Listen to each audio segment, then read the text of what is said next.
ನಾಡಿನ ಎಲ್ಲ ನನ್ನ ರೈತ ದೇವರುಗಳಿಗೆ ನಮಸ್ಕಾರ. ರಾಜ್ಯದಲ್ಲಿ ಭೀಕರ ಬರಗಾಲ ಪ್ರಾರಂಭ ಆಗಿರ್ತಕ್ಕಂಥದ್ದನ್ನ ಕೇಂದ್ರ ಸರ್ಕಾರ ಮತ್ತು ರಾಜ್ಯ ಸರ್ಕಾರನೇ ಘೋಷಣೆ ಮಾಡಿರ್ತಕ್ಕಂಥ ಸಂದರ್ಭ. ಈಗಾಗಲೇ ಸಾವಿರಾರು ಕೋಟಿ ರೂಪಾಯಿಯನ್ನ ಬಂಡವಾಳನ ಹಾಕಿ ನನ್ನ ನಾಡಿನ ರೈತ ದೇವರುಗಳು ಭೂಮಿ ಒಳಗೆ ಬೀಜ ಹಾಕಿರ್ತಕ್ಕಂಥ ಸಂದರ್ಭ.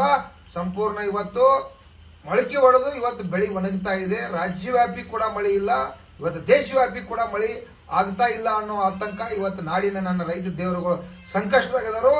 ರಾಜ್ಯದಲ್ಲಿ ಇರ್ತಕ್ಕಂಥ ಎಲ್ಲಾ ಡ್ಯಾಮ್ಗಳು, ಕಾವೇರಿ ಇರಲಿ, ತುಂಗಭದ್ರಾ ಇರಲಿ, ಕೃಷ್ಣ ಇರಲಿ, ಇವತ್ತು ಘಟಪ್ರಭಾ ಇರಲಿ, ಇವತ್ತು ಎಲ್ಲಾ ಡ್ಯಾಮ್ಗಳು ಕೂಡ ಸಂಪೂರ್ಣ ಖಾಲಿಯಾಗಿ ಕುಡಿಲಿಕ್ಕೆ ಕೂಡ ನೀರ ತೊಂದರೆಯನ್ನು ಅನುಭವಿಸ್ತಕ್ಕಂಥ ಸಂಕಷ್ಟದಾಗ ಇವತ್ತೈತಿ. ಮಳೆಗಾಲ ಒಂದು ತಿಂಗಳ ಸಂಪೂರ್ಣವಾಗಿ ಮುಂದೆ ಹೋಗ್ತಕ್ಕಂಥ ಸಂದರ್ಭ ಆಯ್ತು. ಜೂನ್ ಕಳೀತು, ಮತ್ತೆ ಈಗೂ ಕೂಡ ಮಳಿ ಸಿಂಪಲ್ ಆಗಿ ಹೌದು ಇಲ್ಲೋ ಅನ್ನೋ ಅಂತದ ಮಳೆಯಲ್ಲಿ ತಾಕತ್ತನೇ ಇಲ್ತಕ್ಕಂಥ ಸಂದರ್ಭ ಐತಿ.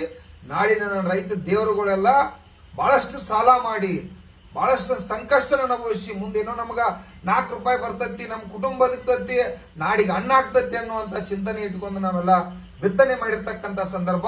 ರಾಜ್ಯದ ರೈತ ದೇವರುಗಳು ಆತಂಕದಾಗಿದ್ದಾರು. ಈಗಾಗಲೇ ಸಾಕಷ್ಟು ರಾಜ್ಯವ್ಯಾಪಿ ಆತ್ಮಹತ್ಯೆಗಳಾಗತ್ತಾವು.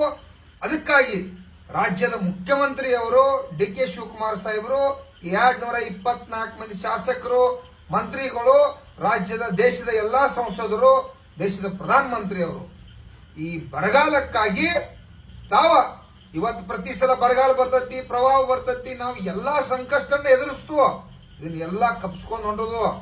ಆದ್ರೂ ಈ ರಾಜ್ಯ ನೀತಿಗಳು, ಕೇಂದ್ರ ಸರ್ಕಾರ ಮತ್ತು ರಾಜ್ಯ ಸರ್ಕಾರ ನಿರಂತರವಾಗಿ ರೈತರನ್ನ ರಕ್ಷಣೆ ಮಾಡ್ತಾ ಇಲ್ಲ.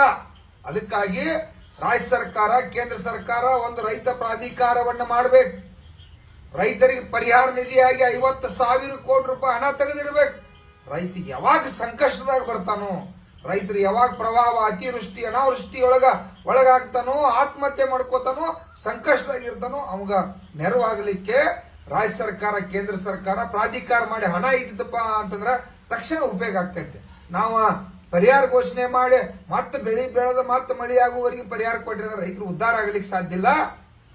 ಜಾನುವಾರುಗಳಿಗೆ ಸಮಸ್ಯೆ ಐತಿ. ಈ ಸಲ ಜಾನುವಾರುಗಳನ್ನ ಮೇವಿನ ರಕ್ಷಣೆ ಮಾಡ್ತಕ್ಕಂಥದ್ದು ಮಾಡ್ಬೇಕಾಗೈತಿ. ಹೀಗೆ ಹಲವಾರು ವಿಚಾರ ರಂಗದಾಗ ಇವತ್ತ ಈ ರಾಜ್ಯ ಸರ್ಕಾರ, ಕೇಂದ್ರ ಸರ್ಕಾರ ಮತ್ತು ಕಾರ್ಯಾಂಗ ವ್ಯವಸ್ಥೆ ಕೂಡ ಬಹಳ ಗಂಭೀರವಾಗಿ ನನ್ನ ರೈತ ದೇವರುಗಳನ್ನ ರಕ್ಷಣೆ ಮಾಡುವಲ್ಲಿ ತಾವು ವಿಳಂಬನ ಮಾಡಬಾರ್ದು. ಇಲ್ಲ ಅಂದ್ರೆ ಕೋಟ್ಯಾಂತರ ಜನ ನಾವು ಬೀದಿಗೆ ಬಂದ 2 ಸರ್ಕಾರನ ರಿಪೇರಿ ಮಾಡಿ ನಾವು ಕಸ್ಕೋಬೇಕಾಗತ್ತೆ ಅನ್ನುವಂತ ಎಚ್ಚರಿಕೆಯನ್ನು ಕೊಡ್ತಾ ಇದ್ದೀವಿ.